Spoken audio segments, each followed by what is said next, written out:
Welcome back to the channel, where fandom is ageless. I'm Sheila, she's Kimberly, and we are Forever Fangirls. And today, as of the day we are recording this, it marks the end of an era. Today is the final day of the Taylor Swift The Eras Tour, and we figured we would take this week's episode as a way of reflecting back on not only our experience at the concert, but from the perspective of someone who considers himself a Swiftie versus Me, not. Yes. So if you like content like this, make sure you hit the like and subscribe button so that you are notified when new content drops.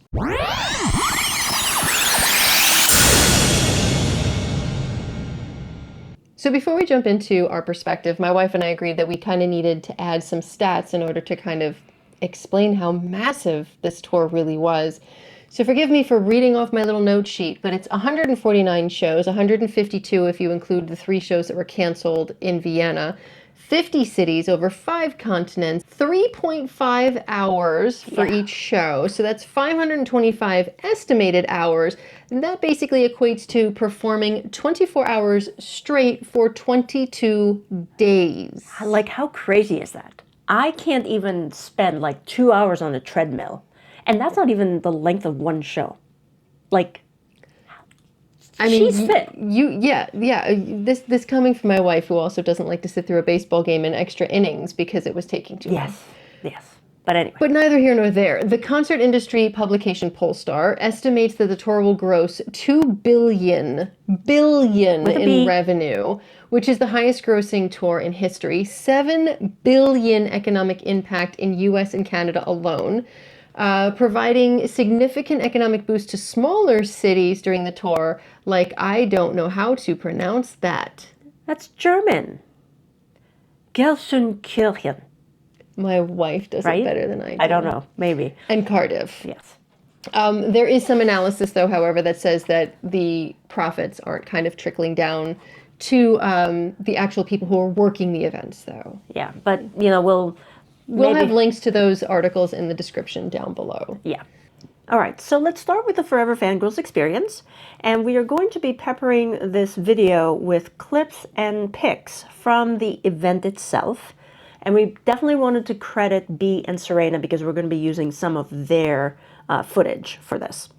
Now, let's start with, how did we get tickets to a sold-out event? Bea called me up on the phone and said, I've got 2 tickets. Do you want to go? It's literally that simple. And I said yes before asking. I really did. I said yes. Did you? Yeah, I said yes. Wow. Okay. I said yes because I had wanted to go, but the horror stories of Ticketmaster and everything else, and then the sheer size of the concerts.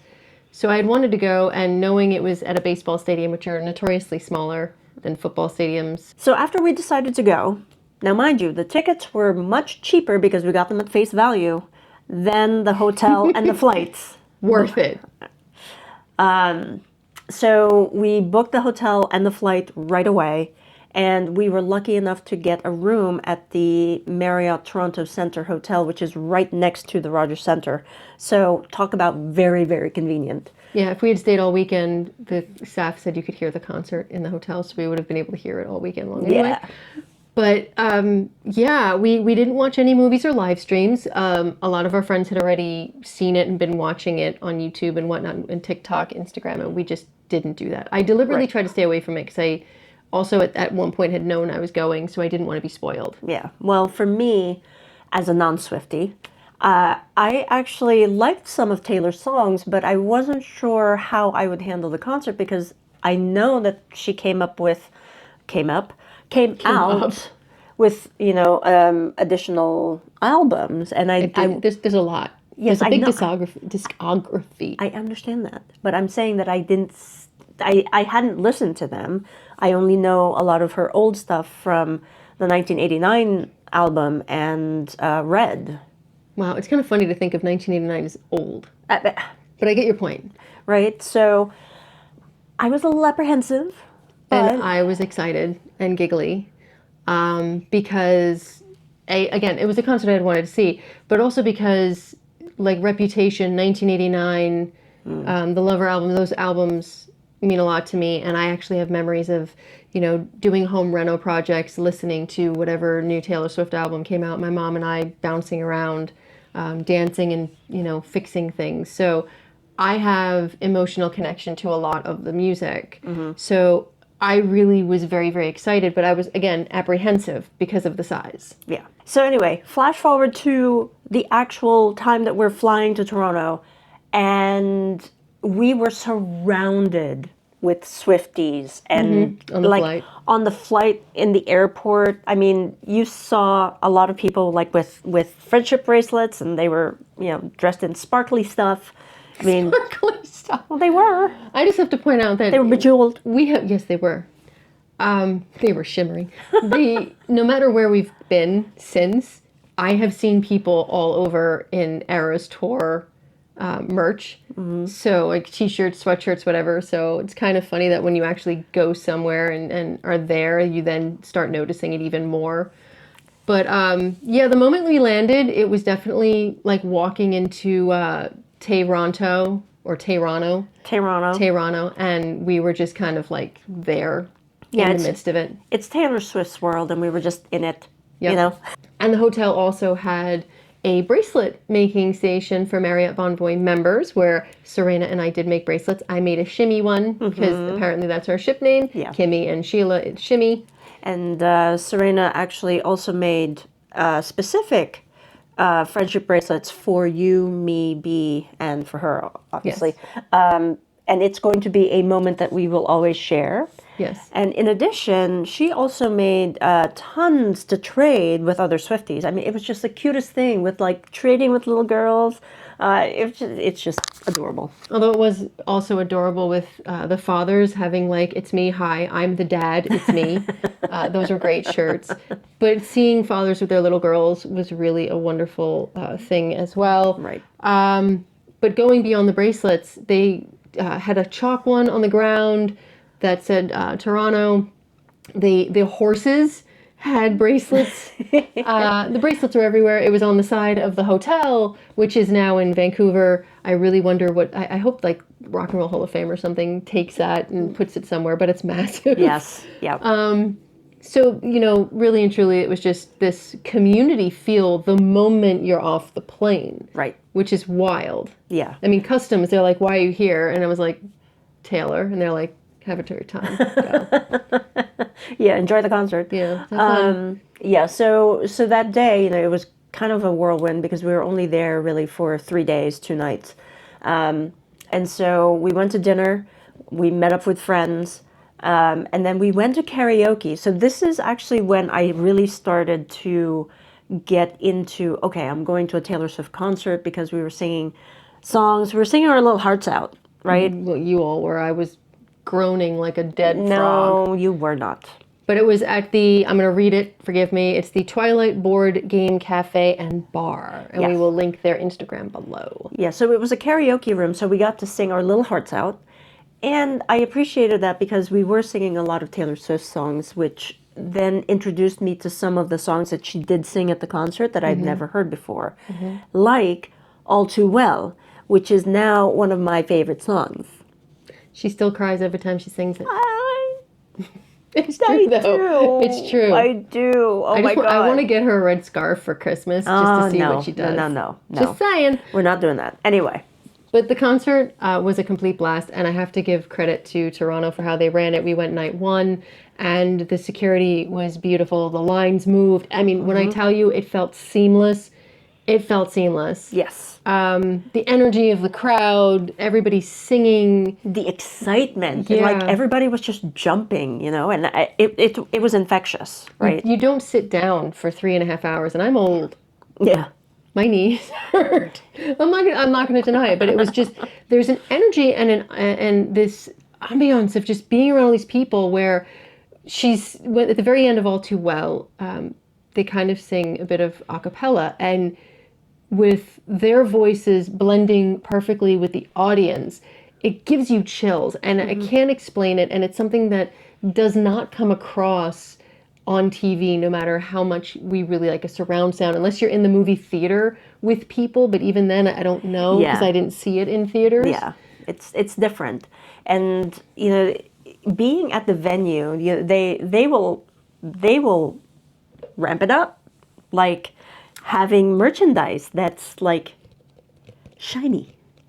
Well, your soda Bejeweled. was bejeweled when it got your Coke, and it really tasted sugary. Yes. And then when we were in line, I actually wanted to mention Yeah. that they actually were giving out Moana bracelets. Moana 2 bracelet. Moana 2 bracelets. So I'm like, oh. Which was great. Yes. I mean, they also had Ricola. They're like, sing your hearts out, let Ricola protect your throat. Yeah. I mean, So it great. was great. But, how does that compare to the movie? And just to give you a little bit of information on the film, and again, I'm going to read these, so forgive me. In late 2023, the Eras Tour movie was released to theaters where it grossed $260 million. The budget was only $15 million. It was shot during the strike, but Taylor met all the demands of the unions and signed an interim agreement. We're going to have links to that information in the description as well. Disney Plus got exclusive rights to it. So it is now streaming, and it was a concert she performed at SoFi Stadium, which is, I have not seen that stadium, but it looked gorgeous. Yes. But we did watch it for the first time December 6th because we deliberately... streaming. Yeah, it was streaming, but we deliberately avoided it because we knew we were going to see the concert.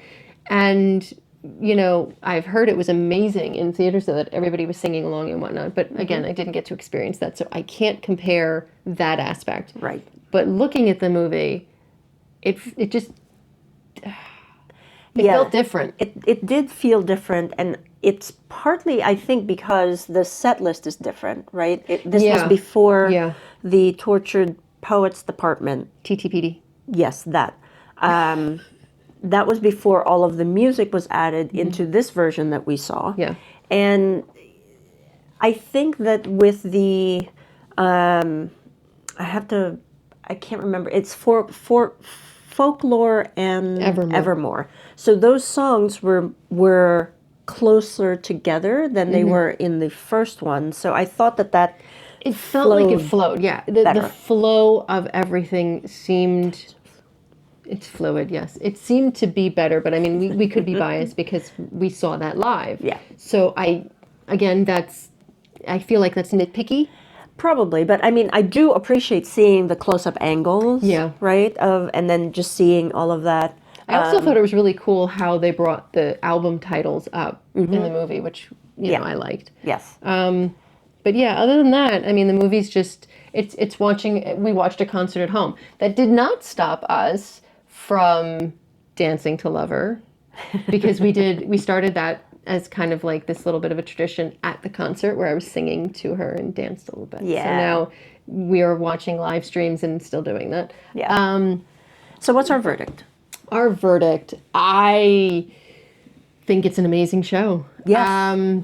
We were, and I wish I was wealthier, we were toying with the idea of going to Vancouver because I really wanted to see it again. Yeah. I understood why people wanted to experience it again and again and again because it feels different every time, because the audience is different, because the surprise songs are different. Yeah. And, each experience is different because the people you're experiencing it with are different. I haven't experienced that in a concert before. Yeah. And I have to say that, we didn't see, like we mentioned, we didn't see any of the live streams or anything like that beforehand. And now, after the Toronto show, we haven't missed one. Yeah. And it's like... There's not that many, but I feel like, damn, man, I wish I'd been watching this the whole time. But the only thing I can compare the feeling of is when you go to see a Broadway show and you are so blown away that when they switch up the cast, you want to see how those new actors take those roles and run with them and how different it'll be. That's how I feel the Eras Tour is. Like, I want to see it again and again to see how the different audience and how different everything else. And that's why I love the live streams, because you see the energy and you can actually feel the energy. And I know it sounds weird, and forgive me if it sounds weird, but I actually feel the live streams are somewhat better than the movie. Well, because the energy is there. You hear it. Yeah, right? you hear it from a the little better. audience. So we actually wanted to just credit Amir Shah, because his live stream is what we are watching every night. And we'll have a link to his channel, so if you'd like to subscribe, he does amazing Taylor Swift stuff, which would be great. Yeah. And finally, like these last two shows that were live streamed, they actually showed a lot more camera people, both on stage and around the stage. Yeah. What's going on there? Yeah, we'll have to see what that means. But anyway. But it, overall, and on a personal note, it was probably one of the greatest experiences that I've had. My wife and I love to experience different things, and I thank you for being willing to try something new, because I do not like to try anything new, and she really does need to fight with me on it. And I thank you for going with me and enjoying and experiencing that with me. And massive thank you to be for even thinking of us to go, but also to Serena, and just making the experience something that we will absolutely never forget, and to Anumta, who set up all of the dinners and the rides, and you know, Suzanne, who came out to say hi. It was like hanging out with chosen family, and then going to a concert with 40,000 members of extended family that you like. Yeah, yeah. So I don't know how to explain that. Yeah, I actually will go back to what Taylor was saying at the concert, that her wish for us was that every time that we hear these songs now out in the open, that we would think about the concert and that experience and that memory. And it's true, every time I hear that now, and I've been listening to the actual Eras Tour playlist, that it's like I'm there again, and I'm reliving not just the concert, but the days that we were in Toronto. Yeah. And I think that I'm becoming a little bit of a bigger Taylor Swift fan. Not a Swiftie yet, but I'm starting to I'm working on her. Listen to more of her music, and you know, maybe in 2026, because there's rumors and rumblings that she might do a tour again. Yep. Hopefully we'll be lucky enough to attend that as well. And so we can get Ticketmaster fix it. Yeah. Yeah, in the meantime, we can all speculate about what all of those cameras mean. Yeah. That's on. And around the mountain stage. Yeah. So even as a Swiftie, I have actively avoided seeing Taylor in concert, and it isn't for lack of desire, it's because of the sheer scale and scope of these concerts. There's a lot of people, and it can be overwhelming. And the Rogers Center, was it the smallest? I think it was the smallest. I don't know. If it wasn't the smallest, it was one of the smaller venues that she was performing in. It still had a lot of people, and I did feel that overwhelm. And if not for B, Serena, and my lovely wife, and my Loop earbuds, I don't know if I would have been able to enjoy this experience of a lifetime. And that is really kind of what this feels like. It feels like a concert that will never be repeated, if that makes sense. Yeah. Until the next concert. Yeah, but even her next concert, I think the Eras Tour is a once-in-a-lifetime thing that was so well done and covered so much that you can never see something like this again. But that being said, while I did feel that overwhelm and the negative and everything else was just something I needed to relax, I needed to calm down, I needed to shake it off. No? But there was something about the concert that just made me feel so high school, or maybe even like I was 22 again. Really? Yes. And never in my wildest dreams did I think that I could wake with these memories over me. Okay. You know what? In the end, that day, it was just a fairy tale. But it was real. It's not a fairy tale. That's a song. I know, but I'm countering because it happened. It was real. Phenomena. Anyway, that is going to be our show for today, folks. Did you see the concert in person? Did you see the movie? What do you think? What do you think's on the horizon? What do you think those cameras mean this weekend? New updated Eras movie? Documentary? So many things are on the table. So you just let us know in the comments below what you think is next. Yes. Otherwise, we're just all clowning around. Okay, so until then, stay safe, be kind, and remember, nothing is better than having shared experiences with your friends and family. So remember those moments and always take a chance to say that you had the best day with them. And don't you ever grow up. Aww.